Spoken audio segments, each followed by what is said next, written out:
Iowa LSU, T-minus 2 hours. The game of the night, will it be the game of the tournament? It's a dream rematch. What's past is prologue.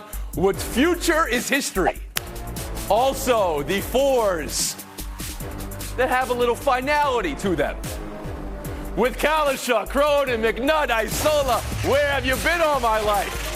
Frank, thanks for filling in when I was gone. Here's your bonus points for that. Cece, I heard you got a win in that time. Kalisha, I heard you got a loss. Here. Mm-hmm. I was here. Let's talk tournament. UConn, a buzzsaw. Purdue, a redemption tour. Alabama, rising tide, and NC State. Well, that's the stunner of this year's tournament. The 11 getting to the Final Four. And all four have inspiring runs. UConn's threat to repeat, an enormous storyline. And how about this, too? Edey, Burns, Klingon, the rebirth of the mastodon in college basketball. No need for ladders when they cut at the net. It is a tournament of superlatives and exclamations. This isn't your first rodeo. This isn't your first bracket national panel. Courtney Cronin, around the horn to you. Who's had the most impressive run?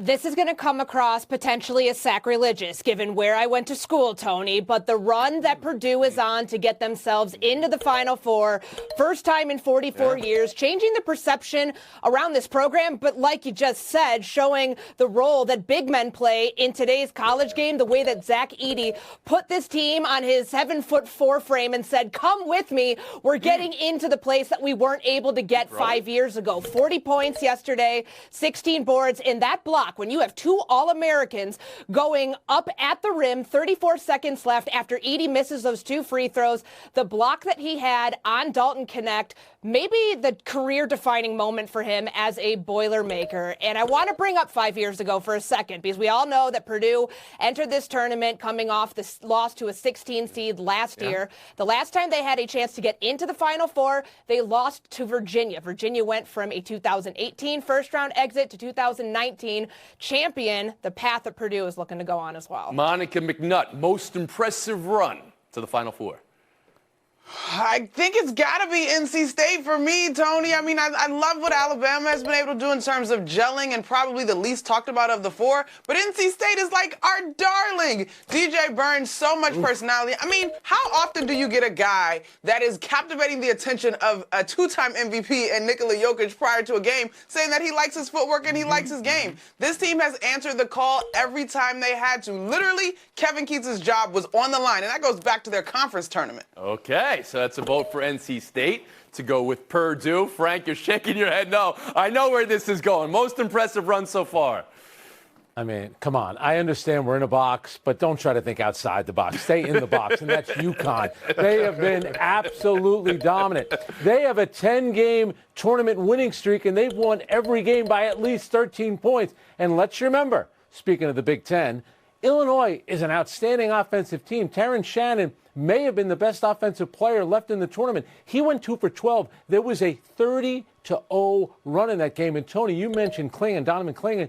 Do you realize that on contested shots, Illinois was 0 for 19? You tell me the team that's going to beat UConn. UConn has been they're not just winning, they're steamrolling their opponents. And now, Tim Kalisha, I ask for your most impressive run to the Final Four. Tony, when you're searching for greatness, you usually look through the path that goes through Dallas. That'll get you where you want to go. That is NC State. Okay. I was sitting courtside Friday night and Sunday, Inside information. hiding my Diet Coke and my little NCAA cup like you have to do. Really enjoyed watching DJ Burns. And, you know, on Friday night, DJ Burns scored 4 points. So, because Marquette did a good job. So what did he do? He had a career-high 8 assists.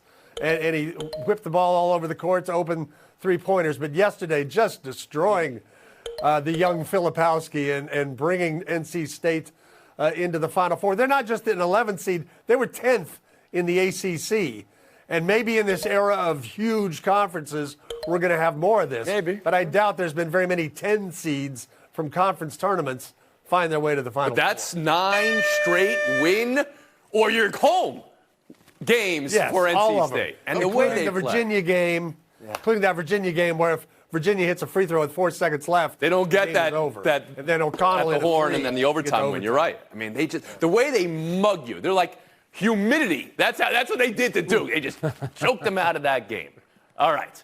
We've been horned, and now we get to tonight. Game of the night, game of the season, the rematch everybody wanted. And we're not getting it for the championship. Yes, we're getting it to get to the Final Four. But let's just live in this for a second.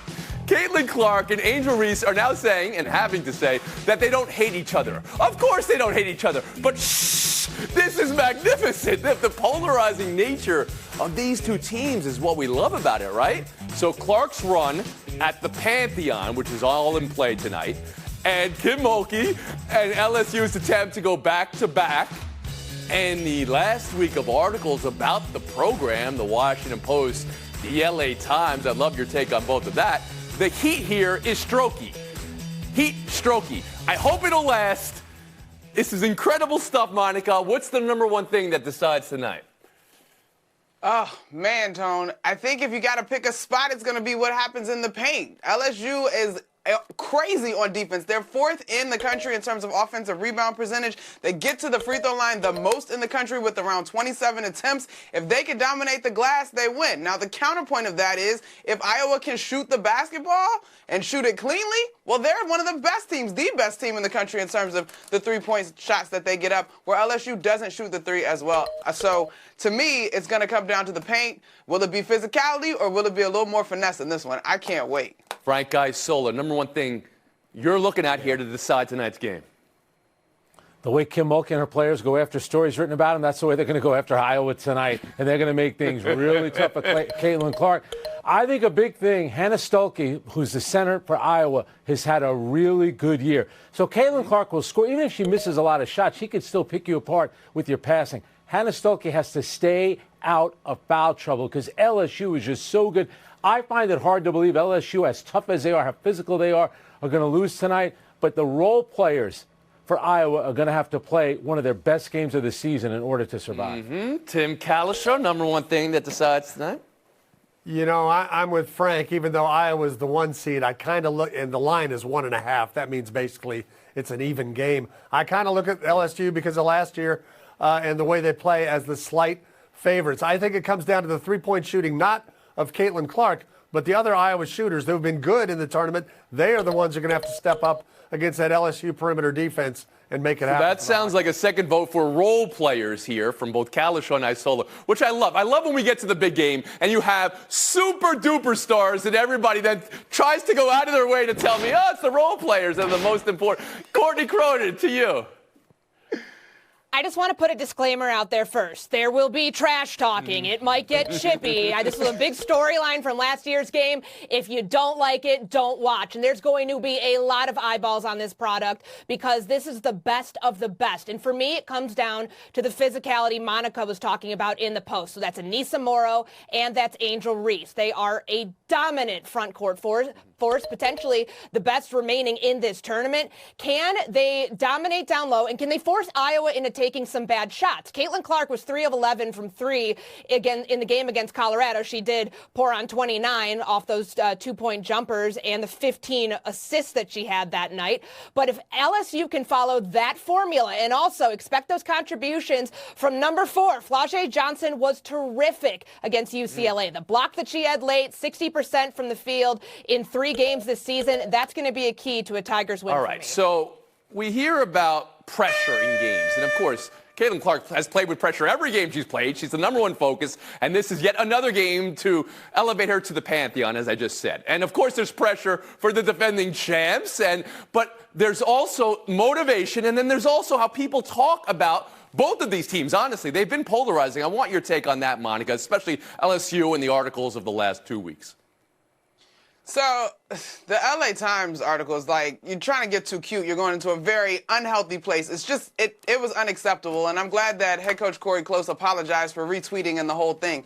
The Washington Post article, to me, was just a little bit more of the inner workings of Kim Mulkey, which I found interesting. There was some new reporting in it, but it felt like a lot of it was aggregated between the books of Brittany Griner and Kim Mulkey herself. Yeah. I do wonder, though, when you talk about the clash tonight, has Iowa had the opportunity to focus a little bit more on them internally as opposed to LSU having to deal with more outside noise? Courtney, you want to address that?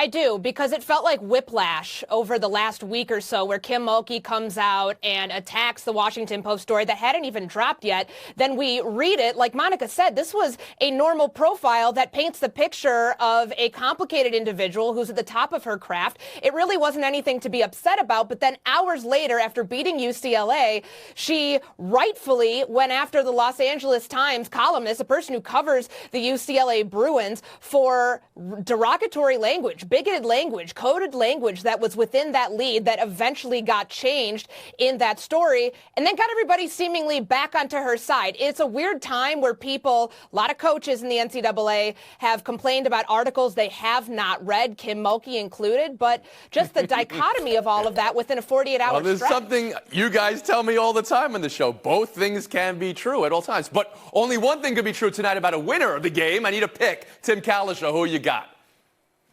Tonight, LSU wins and ESPN cries. Oh, I don't know. Why do you even sound so deflated about that? Courtney Cronin. I've got LSU tonight. Monica McNutt. I'm gonna go Iowa. Ooh. Why did it sound like you hadn't thought I was going to ask you that question when it's like, new information just came to my mind. I saw who you got. I'm also upset about stories that I haven't read and haven't come out yet. I'm going to pick LSU to survive. All right, that's 3 for LSU, 1 for Iowa. UConn, USC, the other game for that final spot, the 4. I'll get your pick on that in a second. The game is in Portland, which had the 3-point line debacle this weekend. I mean, you can look at the court. People were telling me I didn't notice. How could you not notice? Look at that. It was 9 inches, the NCAA today said. I'm shocked the coaches elected to play through. But hearing Vic Schaefer say only in the women's game this would happen, I want your view of that as well, Frank. What was this? Yeah, I'm not buying that. I've been at plenty of NBA games where the players are shooting before a game, then they'll wave the maintenance crew out and say, the rim looks off, they measure it, and it's wrong. Clearly, the maintenance crew putting this court down screwed up. But how is an NCAA official, the referees, why aren't they measuring the rim? Why aren't they measuring the three-point line? That's a failure there. I know I'm going to get killed for this. I don't think it's a referendum on how people feel about the women's game. Monica? I'm sorry, I don't buy that. Frank, get ready to get killed. I mean, I wish you were right, but in the NBA, guys are dunking and hanging on the rims. The rims could happen that way. But you would not see this in the men's NCAA tournament because they would not allow it to slip under the wayside. There are so many eyeballs that are making sure that these courts and these facilities are prepared. You wouldn't see it. It would only slip when you're talking about women, unfortunately. I hate that this happens in the women's game. We'll remember 2 years ago, the weight room debacle. You'd think that there would be necessary precautions taken, so this isn't center stage. Outside of the on-court product, the women's tournament has kind of been a zoo, whether it's the Kim Mulkey going after the media situation, whether it's what happened with the West Virginia and Iowa officiating, the official that had to be removed at halftime of the Chattanooga and NC State game because of her affiliation with the school that I guess she didn't disclose. Who knows? And then the nose ring gate.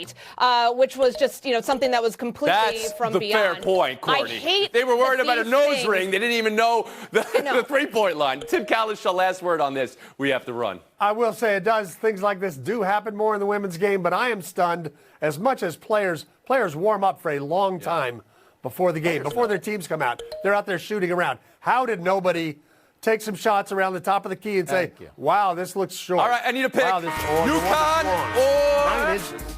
USC. Who you got, Frank? UConn. Monica. Paige Beckers. USC. Courtney Cronin. Juju and USC. Tim Kalisha. We need Gino Auriemma and Kim Mulkey at the Final Four. UConn. Ourselves next. Get them both there. And Danny Hurl. Welcome back to Around the Horn, coming to you from the Seaport. Brought to you by Grey Goose. NC State. All they do is make the Final Four. So both men and women's program in the Final Four. UConn, by the way, in play for that as well tonight. Incredible. And now South Carolina. All they do is make Final Fours, plural, 4 straight. Had to fight off Oregon State a bit.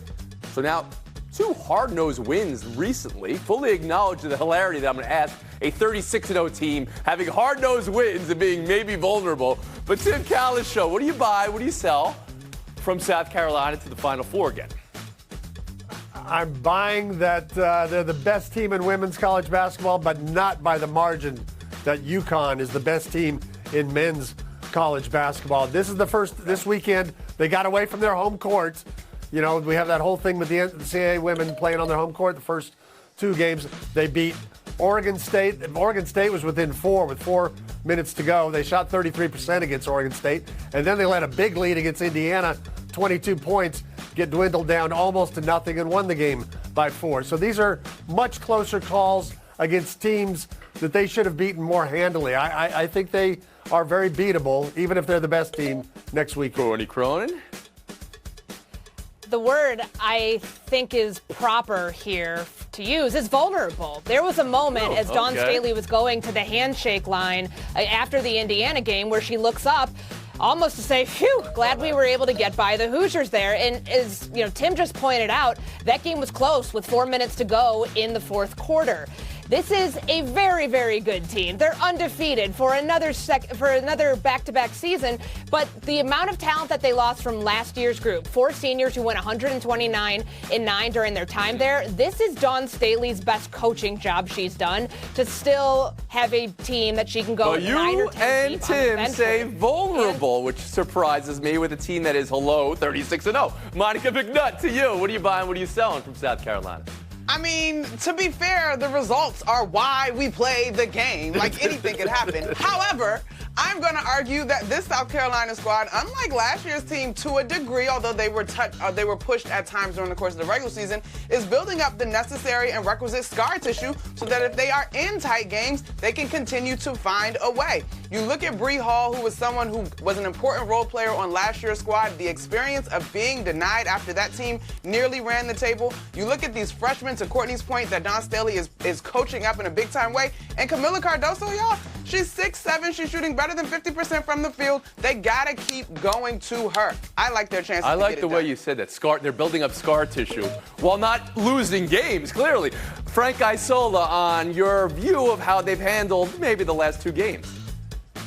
You know how many coaches in the country wish they were as vulnerable as South Carolina? All they do is win. And it seems like, now maybe on a national level, it doesn't seem like the pressure is on them for being undefeated because we're spending so much time talking about the stars on other teams. Let's face it, Cardozo is a great player, but the star of South Carolina is their coach, and they've done a great job. They lost 5 starters and they're one of their key backups, and they're still undefeated. You got to be a little lucky. Let's remember that game against Tennessee in the SEC. I think that was the semifinal where Tennessee decided not to defend on the final possession. So you get a little lucky along the way of being undefeated. But I'm not worried about that team at all. They're 2 wins away. I have a funny feeling they're going to get those 2 wins. Sounds like, Tim, you'd be willing to say South Carolina or the field, remaining 6 teams, you would take the field, though. You're putting a little pause on South Carolina. Okay. I'm taking the field. I've got it. Look at those scores today. Isola, Cronin, big numbers. Those are great scores. Kalishaw, McNutt, that's going to be our showdown next. April Fools. It appears acquiring Juan Soto is a pretty good business decision. Yankees 4-game sweeping the Astros in Houston. Soto won 2 with a hit, 1 with a throw. He's hitting .529. Fully acknowledge the hilarity that 4 games in 162 could mean anything, but how much do 4 games mean, Tim Kalishaw? Well, they mean a lot when you're playing a team that has knocked you out of the playoffs several times, and you're doing it on the road. Soto hasn't had that first swing at that very inviting right field porch in Yankee Stadium. He's going to have a monster season. He might even help the Yankees compete with Baltimore. Monica McNutt. Well, 4 games might mean a lot. I mean, they missed the playoffs by 7 last year, so, I mean, you could do the math however you feel. But it's a good sign for the Yankees in terms of Soto helping them get off on the good foot, the DJ LeMahieu foot injury, and then all the other injury scares. Like, it's a good sign. It's momentum. Momentum, she says, in Game 4 of the 162-game season. Kalishaw gets the point. LeBron's night last night. Explain to me how this is possible. He had 40 on 13 of 17 with 9 of 10 threes, 5 of 6 free throws. It was his best true shooting game of his career.